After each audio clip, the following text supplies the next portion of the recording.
Hey everyone, and welcome to this Dota 2 beginner's guide on how to play Dark Willow. In this guide, I'll be taking you through step by step how to play this incredibly versatile support hero. This guide is primarily going to take you through the steps to play Dark Willow as a position 4 and a position 5 support, but there even have been people that have, kind of experimented with Dark Willow as a ranged carry to some success.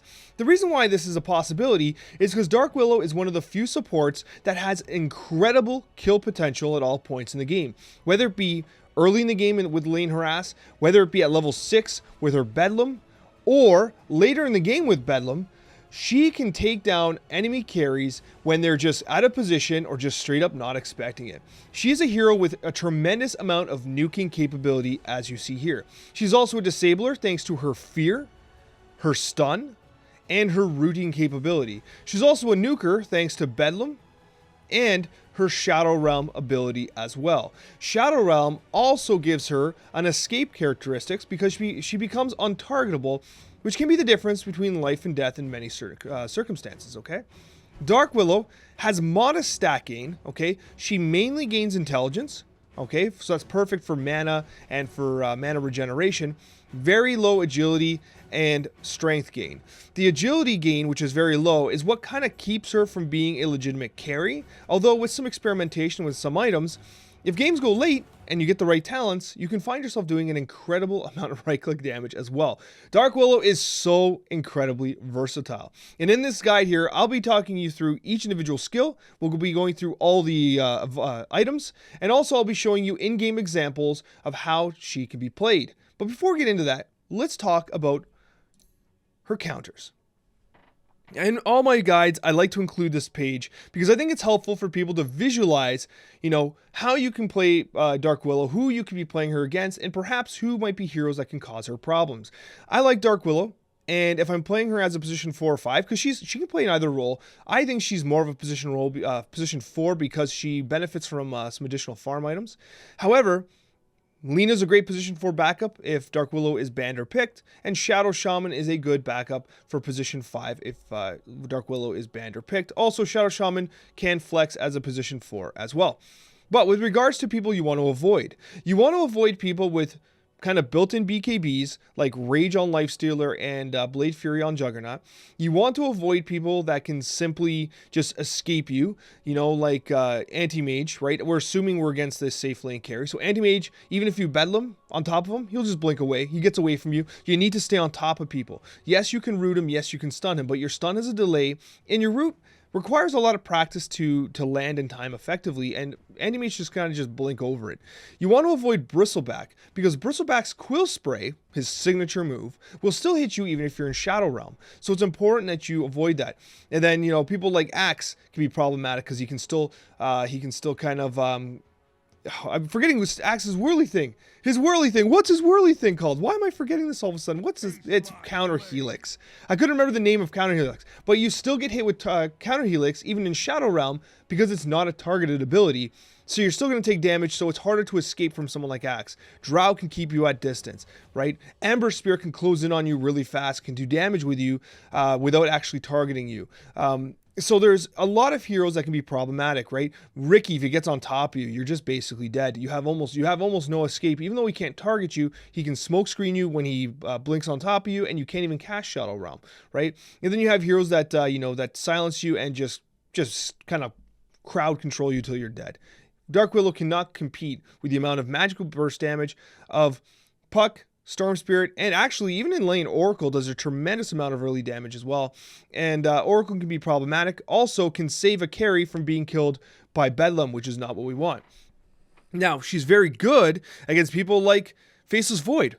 But Alex, Faceless Void has an escape. Why would Dark Willow be good against Faceless Void? Well, the reason why she's good against Faceless Void is because Terrorize can be used to push Faceless Void out of his Chronosphere. So if you're outside the Chronosphere in Faceless Void Chronos, you can use your little wisp to terrify Faceless Void, and he'll run outside his Chronosphere and he won't kill anybody. He won't hit anybody, right? So there's a lot of advanced kind of like reasons why she's pretty damn effective, right?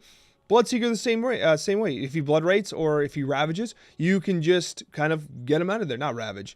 Ruptures you, sorry.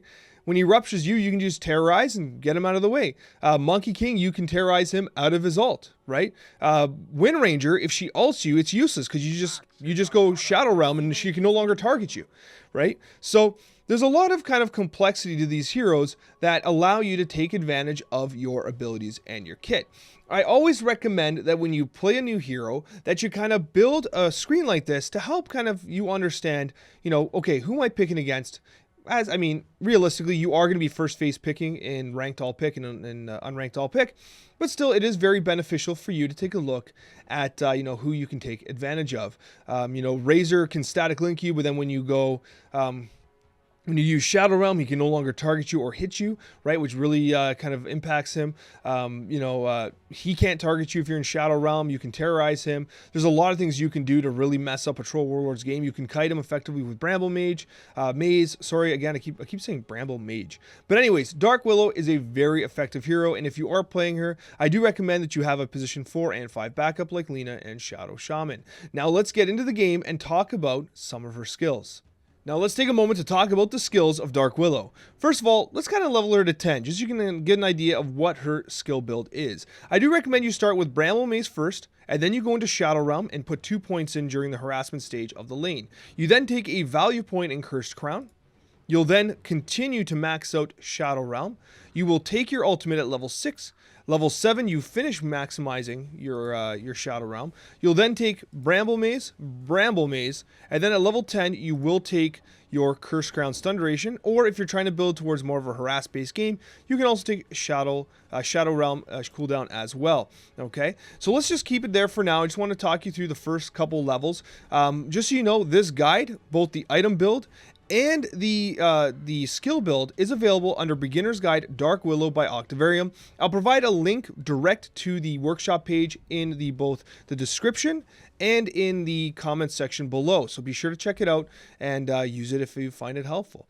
Now let's talk about these actual skills and how they function. I'm actually going to level right up to max here just so that we have them. Let's take all this too. Sure, why not? So what we're going to do here, we're going to drop this here. We are going to bring an Axe. Mr. Axe, good to see you. You are going to be our guinea pig, Axe. I do apologize. You're a good sport. Let's fly. Bramble Maze.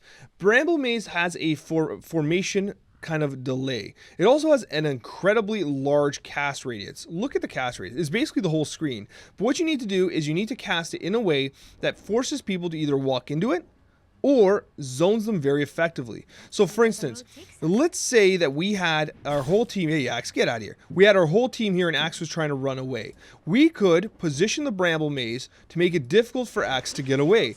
Now here's the thing that a lot of people don't realize. Okay, so I put one of the brambles directly on Axe so that he was rooted right away. But Axe, if he's really smart, he can actually avoid the Bramble Maze. It's actually hard, as you can see. I tried to and failed. But you can actually avoid the brambles. They only actually impact you is if you physically run into them. So what you often want to do is, I kind of did it instinctively that last time, but see those little circles on Bramble Maze? That is where your brambles are physically going to be. So if you do this, you're going to put brambles on either side, right? And a player who gets scared might just run into one, but a good player is going to effectively avoid the brambles, okay? You'll also notice that it has a long duration, which means that you can cast it early in a fight, right? And then kind of get ready to cast it again. Do not hold on to Bramble Maze because you want to catch someone who's fleeing. As soon as a fight begins, throw it down, okay? So alternatively, let's say you want to crowd control the Axe here before he runs away. What you're going to do is you're actually going to put one of the brambles on top of him. So as it spawns, it actually gets him. Okay, again, you can position the actual Bramble Maze in a manner so that you can kind of get someone right away. Now, in hectic team fights, it's much more likely that he's going to take that damage. And you can see that magic damage tick away. He takes an initial burst of damage and then damage over time. So there's a lot of value in this skill. It's very good for zoning areas. Let's say Axe is chasing me, right? Axe wants to kill me. He wants to kill me, but I'm going towards my tower. I can drop it and run. Right? I can use it to zone very effectively and make it very difficult for him to chase me or an ally. Okay? That's Bramble Maze in a nutshell. Okay? Now remember, they're rooted, but they can still cast abilities and whatnot. It's only until you couple Terrorize with Root that you can see some very interesting effects, which is one of the things I will show you in the replay analysis that I'll show you after. Shadow Realm. Shadow Realm is a particularly interesting ability because it does a couple things for you. It makes it so that Mareska, who is the Dark Willow, becomes untargetable. It also allows her to do additional damage. So watch this. So Axe is hitting me. Let's say he has Battle Hunger. He can cast Battle Hunger on me, right? But watch this. If I do this, I can't be attacked. I can't cast the spell. Nothing happens. I'm untargetable. Okay? Now, the reason why Axe is theoretically a counter to Mareska is because if he has counter Helix, I can still take damage. Okay? Let's actually show you this again. Where's my Bristleback? Let's say Bristleback here. Let's spawn Bristle. Enemy, drop Bristle. Hey, Bristleback, thank you. You're a great team player here. Let's get Quill Spray for Bristleback. So Quill Spray is not targeted. He just casts it and it hits whoever's near him. So if Mareska goes into Shadow Realm, because she's not being targeted, she's still taking damage. It doesn't matter that she's in Shadow Realm because it's an untargeted ability which can still hit her. But Axe's Battle Hunger, which is a targeted ability, cannot get her because you can't target her. Yet she can take damage from the Bristleback Quill Spray. That's important to understand. Something like Static Field from Disruptor will still hurt her. She'll still get caught in Chronosphere. Anything that does damage or has an impact on an area of effect will still hurt her. So Lena's Light Strike Array will still hit her, but she can't be right-clicked for Laguna Blade. So it's very important that you understand the limitations, but also the possibilities of what Shadow Realm is able to do from an escape perspective. The other side is that, what's happening to my tower over here? Come on, get rid of those guys. Anyways, the other thing you need to understand about Shadow Realm is that it provides an additional amount of attack damage. So you'll notice that Mareska, when she casts Shadow Realm, okay, she changes over, and there's this little thing that starts to glow here. Once it goes red and you hear that big sound, it hits maximum damage at 360. That's with the talent and everything, right? So that is with everything. Now, what's fantastic about that, if I throw it early, I get additional range, but you're going to see it's going to do reduced damage. So what you want to do here is you want to wait for that swell of the sound and this thing to go red. Once it goes red, see that? 360. Once it goes red and you hear that swell sound, you're going to get all that extra damage. Bedlam is a lot of fun. I don't want you guys attacking my tower anymore. The sound effect's annoying. I should just turn off the voice. Anyways.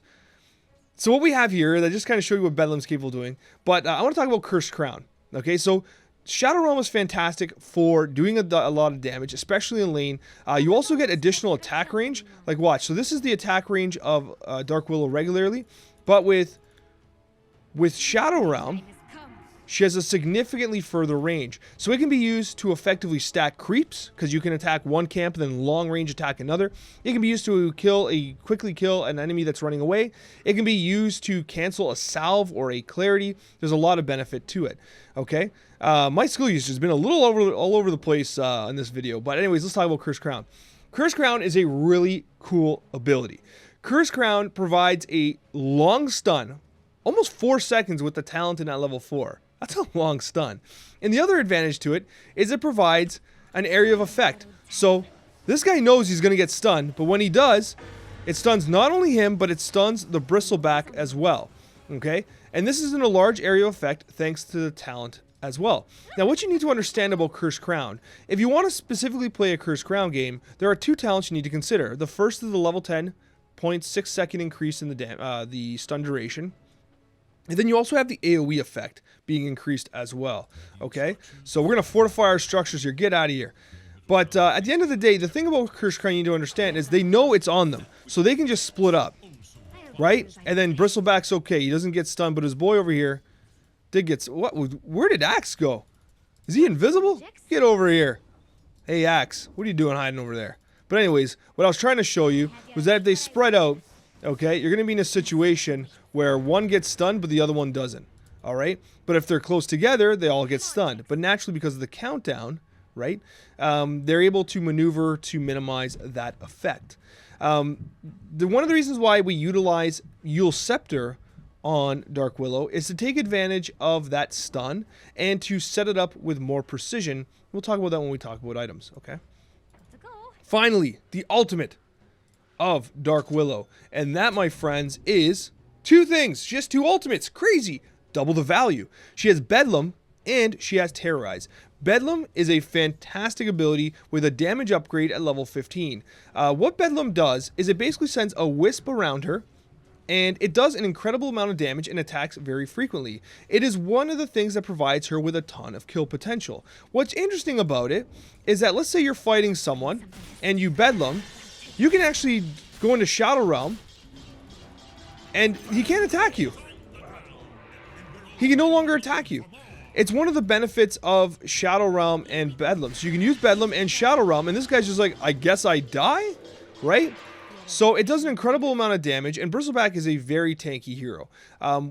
It is a fantastic ability, and it does so much damage to carries. Of course, they counter it with BKBs, and that's why we don't like playing against Juggernauts or Lifestealers, because they can just activate their BKB style ability like Rage or Blade Fury.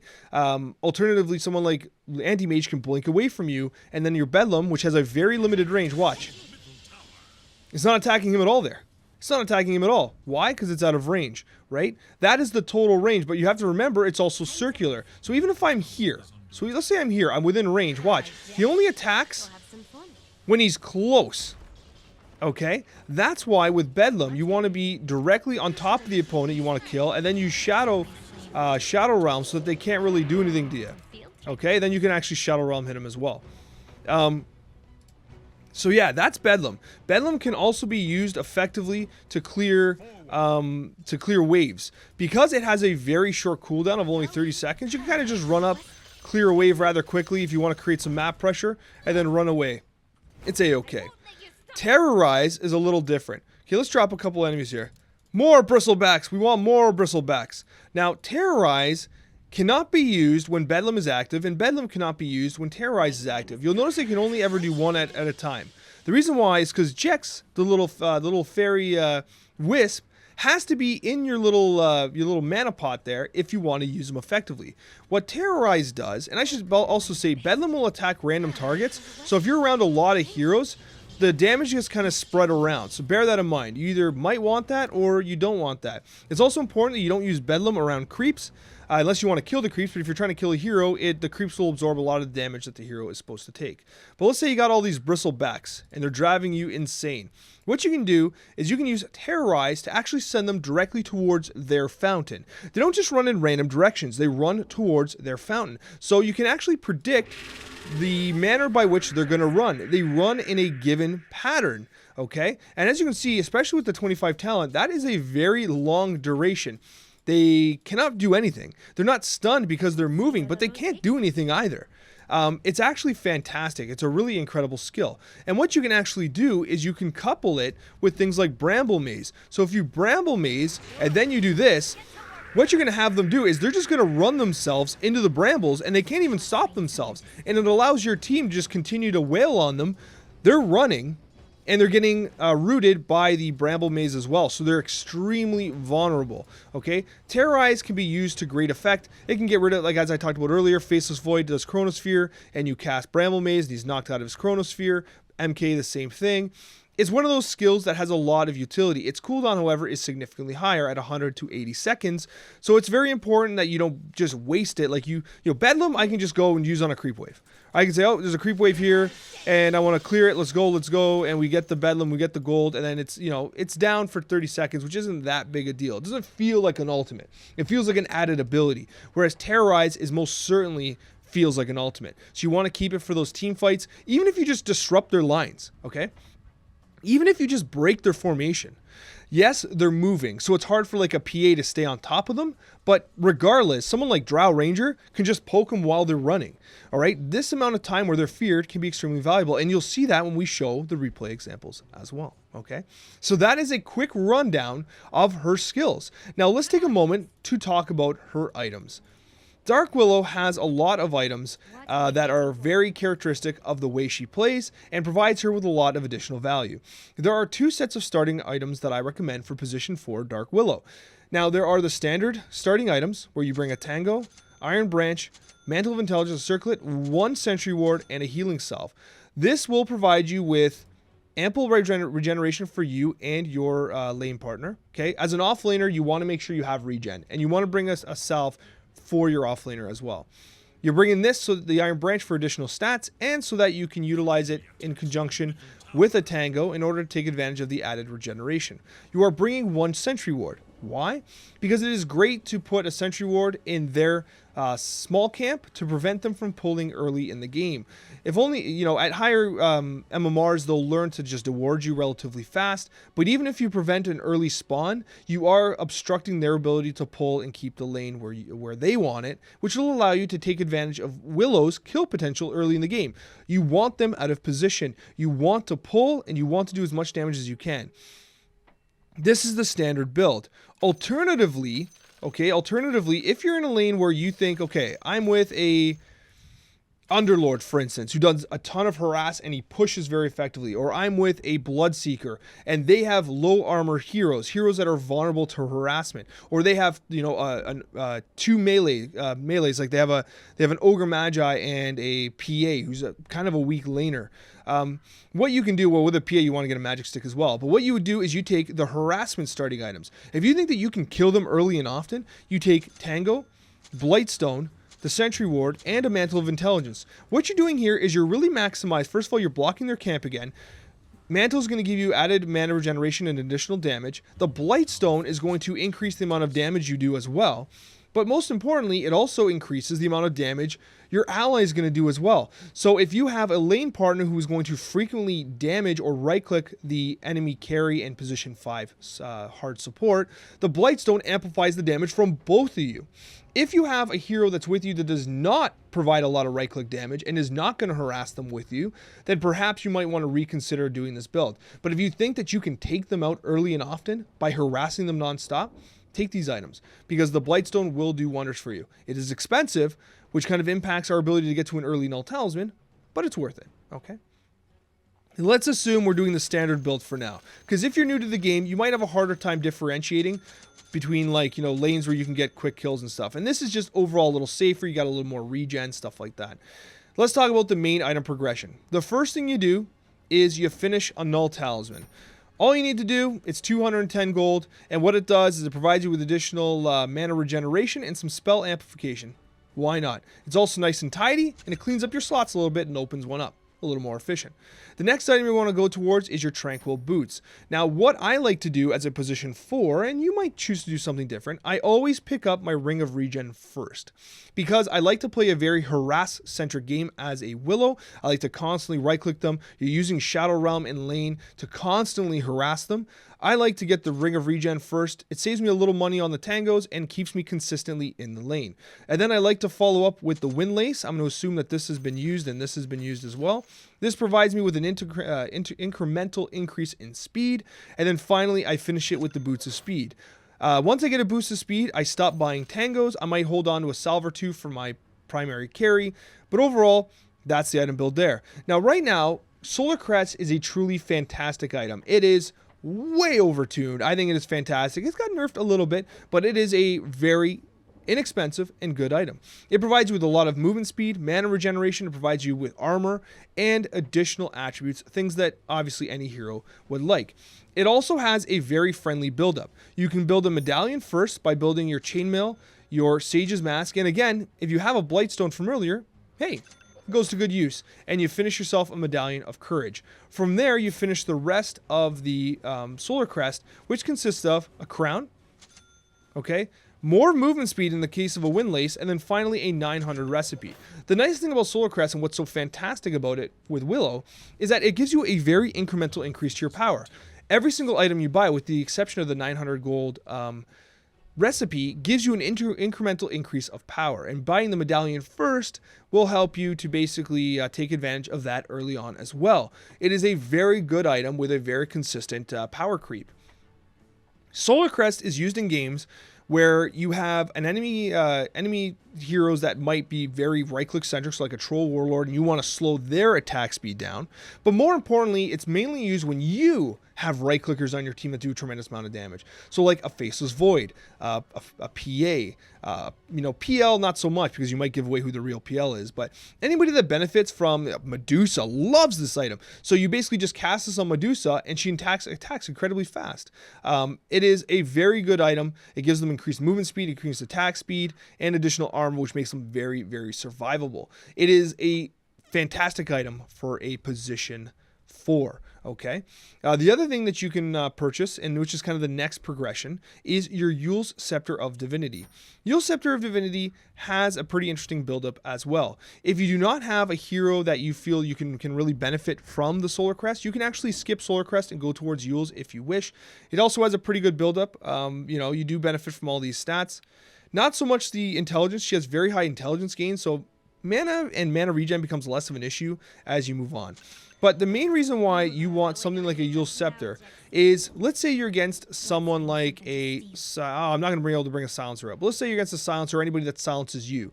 You can use this as a basic Dispel, cast it on yourself, and you'll get rid of that silence effect. The other main reason why we often use Yule's Scepter on Dark Willow is because it kind of goes really well with Cursed Crown.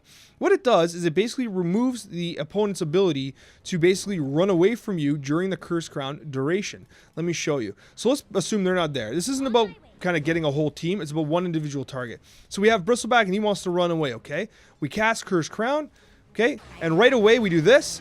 What happens? He comes down. He's, oh, I want to run. But he had a reduced opportunity to run away because of the fact he was Yule's. Okay? You can actually get better at it and time it so that he goes up, and by the time he lands, he's stunned immediately. Okay? And that takes a little bit of practice. The problem with that is if you take too long,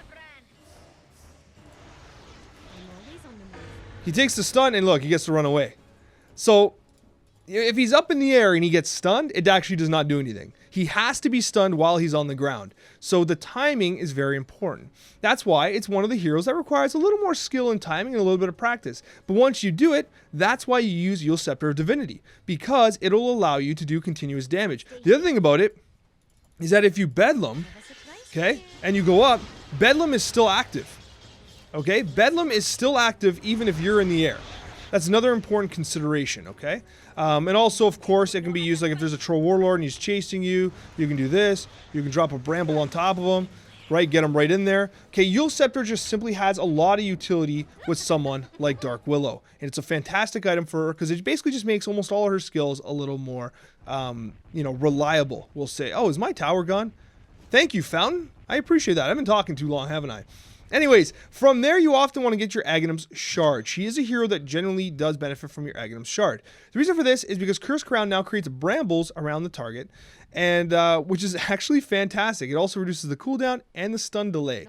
So the problem with that, though, when you have this, it becomes increasingly difficult to Yule's Scepter. You have to pretty much do it right away. So you kind of got to go like this, because the increased delay, like you have to do it right away. All right, but it also makes it much harder for them to avoid the stun because the delay is much shorter. Also, you get free brambles. Look, there's brambles everywhere. So if you really want to annoy somebody, you can cast this on them and cast brambles like this. And what happens is they get stunned. Look, stunned, brambles everywhere. There's like, this guy's not going anywhere. He can't go anywhere. He's covered in brambles. So it is really, really restrictive and a very good Aghanim's Shard, okay? That's basically the main item build. It's very unlikely in most games that you can get past this because you're going to want to save for buyback because her skills are relatively short, kind of short duration with the exception of Terrorize.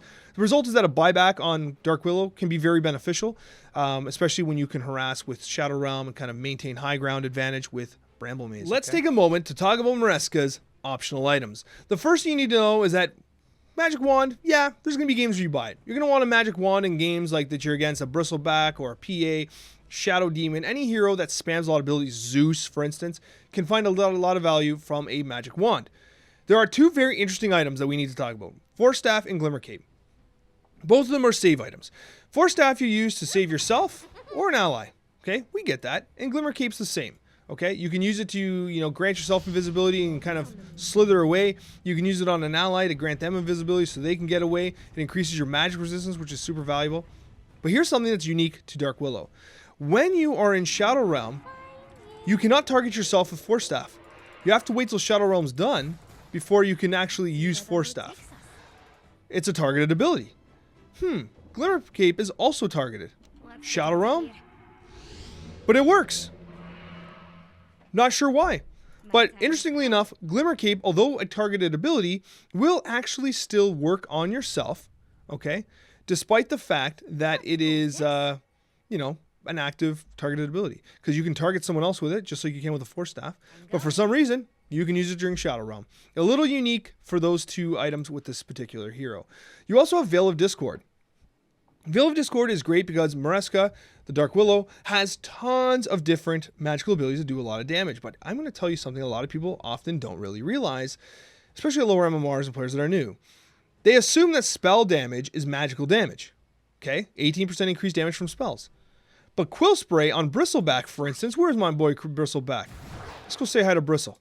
It is a spell, okay, but it's physical. It is physical damage. And the benefit to that is that even though the Veil of Discord benefits spells, it also benefits physical spells. So if you have a Bristleback on your team, you're not just looking for like, oh, Veil of Discord's good with an Invoker and a Lina, because they are. But a Bristleback still takes advantage of the physical damage being applied by the extra 18% by Veil of Discord. It's a pretty neat item. It is a good item, and once again, the way you use it is you cast it on a given area, and they'll kind of glow purple a little bit. So if you want to kind of impact multiple heroes here, they're all gone. Hey guys, come here for a sec. So they're here. It's an area of effect, right, with a pretty decent cast range as well. You'll notice that they get a little purple effect, and they take increased magical damage, okay? And 18% is not too shabby, okay? That can be the difference between a won team fight and a lost team fight. Aeon Disc is used for survivability. Dark Willow is pretty frail despite her escapes. If you're against enemies that can just kind of kill her right off the bat, like PAs and others that can really take advantage of a quick kind of jump on Dark Willow, because she does lack a little bit of escape, especially if Shadow Realm's off cooldown. Aeon Disc will provide her with a strong dispel that'll help keep her alive. Alternatively, Blink Dagger is not used as an escape, but rather as an initiation. If you want to initiate with Bedlam, if you want to initiate with Bramble Maze or Cursed Crown, it's likely you die in a lot of those circumstances when you initiate with a Blink Dagger. However, it can be used to effectively do a ton of damage very quickly with Bedlam and to set up stuns and roots effectively. It's often used in times where you're like, you know what, my team can win this fight. I'm going to die for the team. And you blink in and you cause a ton of problems very quickly. You blow up, but then they blow up right after you, right? These next two items are kind of unique, okay? We're going to get rid of this here. We're going to get rid of this here. The next two items kind of go together. You build an Agnum Scepter, okay? It's very greedy on a position 4. Position 4 Dark Willow anyway. You also buy a Dragonlance. And suddenly, you have the ability to attack continuously through Shadow Realm. What this means is that, so Shadow Realm, as we discussed earlier, the amount of damage you do increases over time. The longer you're in Shadow Realm, the more damage you will do. The benefit to this, though, and the Agnums in particular, is that let's say our boy Bristleback here wants to fight us straight up. Before, we had to use Shadow Realm and wait until this went red to hit him for the most amount of damage possible, right? 360. Watch what happens now, okay? We hit him. We Shadow Realm. He's taking increased damage. Look at the purple numbers go up. He's just taking increased damage with every single attack. So the damage of Shadow Realm continues to ramp up like it's always has over the 5 seconds, except you can attack without breaking it the entire time. So you're just getting a complete benefit. Every single auto attack is gradually doing more damage that entire time. So you couple that with Bedlam, and suddenly, like, this guy just melts. Look at this. Look at the amount of damage she's doing. It's absolutely insane. And the Agnum Scepter allows that to happen. The benefit of the Dragonlance, of course, is to be able to do it from an increased duration. Look at this. Look at the distance. It's not even fair. It's not even fair. You can hit him from so far. Okay, actually, let me just test the. Look at this. Look at this. Look at the range. Because you're coupling the bonus range of Shadow Realm with the bonus range of Dragonlance. Oh my gosh, if you pull this off in a game, it feels so good. It's such a great combo. Super greedy, and you might get reported if you lose, but it's a lot of fun. Aether Lens is a bit of an extension item if you really want additional, mainly it's for Cursed Crown. If you want that additional cast range on Cursed Crown, this already has a huge cast range, so you really don't need it for this. But if you are kind of rich and you already have the Shard and you don't want to do the chaotic Agnum Scepter Dragonlance style build, then you probably really want to just get an Aether Lens and improve your team's ability to win the game ultimately. The other thing that's worth mentioning about the Dragonlance and the Agnum Scepter, it truly only works with the level 20, 50 damage talent and the 110 attack speed at level 25. That really amplifies it to the next level, but it is still a ton of fun regardless, okay? And that's items. That's items for Dark Willow. What we're going to do now is we're going to take a look at some in-game examples as to how you can utilize Dark Willow's skills in a game environment. Alright, now we're going to talk about some replay examples of how you can utilize Dark Willow's abilities. Now in this one, this is a relatively early game here, okay? Early game, I'm level 5, he's level 4 Shadow Demon. I position myself in the trees because I want to get a kill on the Shadow Demon. I communicated that to my Weaver, who just kind of ran away. And so I kind of got stuck. He knew I was here, and I'm like, oh great, my trees didn't work like I expected. I'm getting shadow poisoned. Luna's coming. I'm like, hey Weaver, could use your help about now, buddy. There's only one creep there. Hey, could use your help. I'm trying to harass him away. He turns knowing Luna's here, and I'm like, hey, I'm in trouble, aren't I? And if you're new to Luna, sorry, not Luna, to Dark Willow, you might be like, hey, I'm dead here, right? No, no, no. This Luna commits Eclipse to Dark Willow, and what do you think I do? I become untargetable thanks to Shadow Realm, and what happens? I take no damage from Luna's Eclipse. The result of that is once I get max damage, I hit the Luna. Luna's the one in trouble now. How quickly things have turned. And now what happens, and this is just some good information for you guys. He tries to get saved by the Shadow Demon. Now, whenever a situation like this happens where you have illusions, you want to figure out which one's the vulnerable one, pay attention to who tries to run away. So I come here, I notice these guys are attacking me and he's running away. I know it's an easy right click on the right one. Luna's dead. And this guy dies as well. Weaver does get the kill here as well, and what we find ourselves with is an advantage because, right, it looked like I was going to die for sure, right? And then what ends up happening is we're able to turn the fight thanks to this move right here. A good utilization, okay, of Shadow Realm, which makes me untargetable, right? Here it is, I'm untargetable. Luna can no longer hit me. Eclipse is basically wasted. I use that damage to throw right back in Luna's face, and now suddenly at 270 magic burst damage, she's in big trouble, and she was not able to survive. A very good early usage of Bramble Maze and Shadow Realm. By the way, I did not go Curse Crowned at level 4.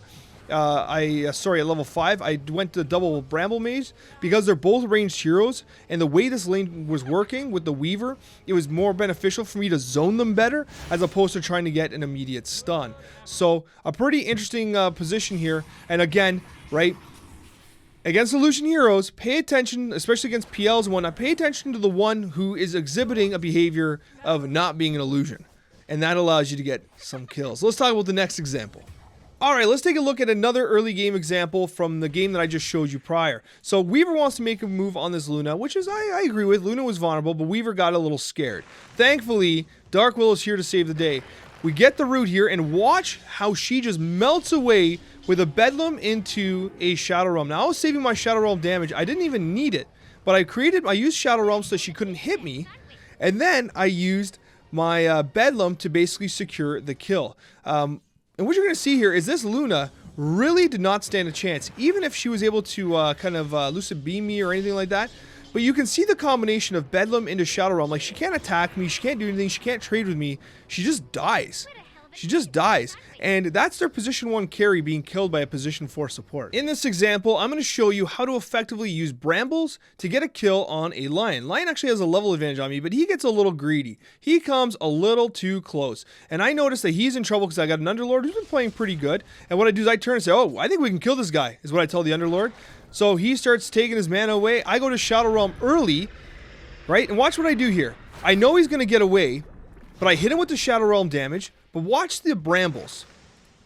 I position the Brambles in a way so that he is going to get hit by this one as he comes around the tree. If he tries to avoid this one, he gets hit by this one, right? So I put him in a situation where no matter what, he gets brambled.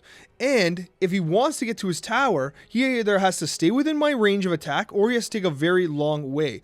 This is a very good Bramble placement. Not only that, but Underlord does a great job of placing his Firestorm, and we get a very good kill. Right, it goes to the Underlord, but we get a good kill, and that kill was set up by me because of the placement of the Brambles.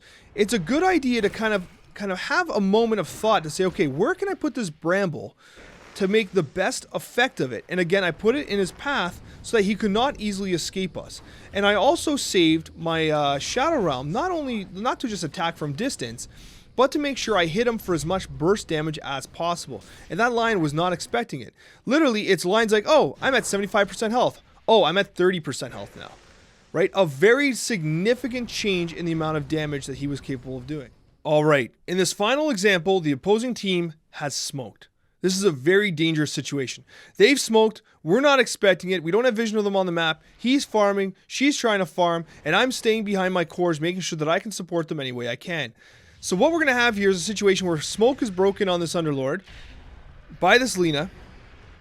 We have a huge fight that takes place. I want to talk you through what happens here because it's so important. So I'm coming in from behind my primary carries.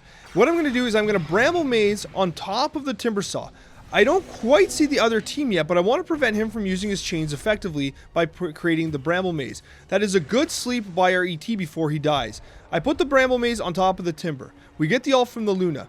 I go into Shadow Realm so that I'm untargetable. Now, I'm planning on using the Shadow Realm on the Lifestealer, but the problem is if he rages, he's not targetable. So, I see another target. I put my Cursed Crown on top of the Ogre Magi because I want him dead right now, and I notice he's low health. So from downtown, like an NFL QB throwing long distance, I kill the Ogre. Okay? What happens next is so important. I identify something extremely important. I position the Bramble Maze between myself and the opposing team's fountain. That means that when I terrorize, where are they going to run? Rage is on cooldown. He already used it. Look at this meatball come in. They get terrored, and feared into my Bramble Maze. This creates a situation where they can't control their hero. They can't utilize anything. They are running into my Brambles and being repeatedly crowd controlled and rooted. I get a double kill. Their position 1 and their position 3 dies, and their whole team melts away. This was a game-winning play. Why? Simply because I recognize that the position of the Brambles allowed me to take full effect of my Terrorize ability, which would then make it nearly impossible for them to counteract. Because, watch, they're going to get terrorized directly into the Brambles. I save my carry, and we take both of theirs down. Okay? It can, like, again, Terrorize can be used in a way to be very defensive and also offensive. And in this case, is the best of both worlds. I use Terrorize to save my carry, but I also recognize that my positioning of Bramble Maze, which is invisible for some reason right now, allows me to not only save the Luna by terrorizing all them, but it also creates a situation where they get rooted like crazy in my Brambles, which for some reason are invisible, but I promise that they're there. This was a game-winning play. And as I said before, guys, if you guys are interested in checking out my guide, I'll provide a link in the description and in the comments section below. Thank you so much for watching. I hope this guide helped you guys learn how to play Dark Willow. Take care, everyone, and I hope you guys have an absolutely wonderful day.